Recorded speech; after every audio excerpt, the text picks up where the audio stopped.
Morning, everyone. Welcome to Mrtb, which reads the Bible for this beautiful Wednesday morning, which is the 22nd month of. It's not the 22nd month. It's the 22nd day of June. Did you know what? Last week was my brother's birthday. Today is my dad's birthday. Happy birthday, Dougie. We're in Luke chapter 9. Luke 9, verse 37. The next day, when they came down from the mountain, a large crowd met him. A man in the crowd called out, "Teacher, I beg you, look at my son, for he's my only child. A spirit seizes him, and he suddenly screams. It throws him into convulsions, so he foams at the mouth. It scarcely ever leaves him, and it's destroying him. I begged your disciples to drive it out, but they could not." "You unbelieving and perverse generation," Jesus replied. "How long shall I stay with you and put up with you? Bring your son here." Even while the boy was coming, the demon threw him on the ground in a convulsion. But Jesus rebuked the impure spirit, healed the boy, and gave him back to his father.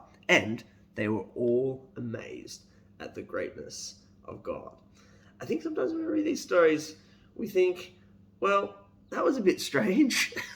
These first century people who weren't very well educated in science thought that a boy who probably just had epilepsy or something like that had an impure spirit. So it's still pretty amazing that Jesus healed the boy, but we take out any of the kind of spiritual components. I remember when I was at college, Christians are people who believe, most Christians believe that there are kind of spiritual forces at work in the world. And I remember when I was at college, we went to a course, it was called like Healing and Deliverance or something. And it was some guy who's into like casting out demons and healing people who came to college, and he was going to give us like a demonstration and kind of teach us a little bit about it. And he jumped at the front, and before he started the course, he said this. He said, "Oh, look, guys, I don't want you to freak out, but just be aware that oftentimes when I run this course, wherever it is, whether it's at a Bible college or elsewhere, someone will manifest with the demon. So a demon will manifest in them. And they'll start shrieking and throwing around. They'll be convulsing on the floor." He said, "But don't panic, because if that happens, I'll fix it. I'll be able to fix it. We will be able to kind of cast out the demon." I remember sitting there, I'm like a 19 or 20-year-old at the time, and thinking, oh my goodness, this is going to be wild. There's going to be people convulsing with demons all over the floor. And then I had this terrifying thought just for a moment. I thought, oh, what if the person convulsing is me? What if that's me? Hang on, my dog just needs to go outside. What if it's me? What if I'm the one? And so in this 3-hour course, I was waiting and waiting and waiting for something to happen, and it didn't. Nothing. There was no shrieking. There was no convulsing. There was absolutely nothing that happened in this course. But since then, I've actually started to think about stories like this a little bit differently. Here's how I think about them now.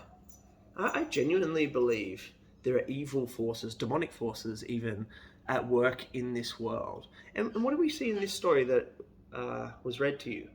What are the demonic and evil forces doing? They are causing, in the words of the Father, the destruction. They are destroying my son, he says. So wherever you see things, occurrences, moments, where people are being destroyed, where kids are being destroyed, where their lives are being destroyed, then for the Christian, what you say, there's an evil force at work there. Something has gone wrong. There's a demonic force. Yeah, maybe it's epilepsy. Maybe it's there's a physical component to it. But you can say, or I can say, as a Christian, that's evil, and there's an evil force at work in the world there. Are you following me? And therefore, when Jesus comes and he heals the boy, he liberates him, he frees him from this condition, and he is well again, then you can say, okay, well, the work of God in the world and the work of the Christians in the world is wherever there is something that's destroying people, whether it be a physical force or something else, the work of the Christian, the work of God in the world, is to be freeing people from that evil force, to be bringing them back to health and life and wholeness and goodness. So I'm no longer waiting and imagining that maybe some demon is going to manifest. because I think there are evil forces all around the world that we need to be paying attention to and liberating people from. Are you with me, my friends? Amen.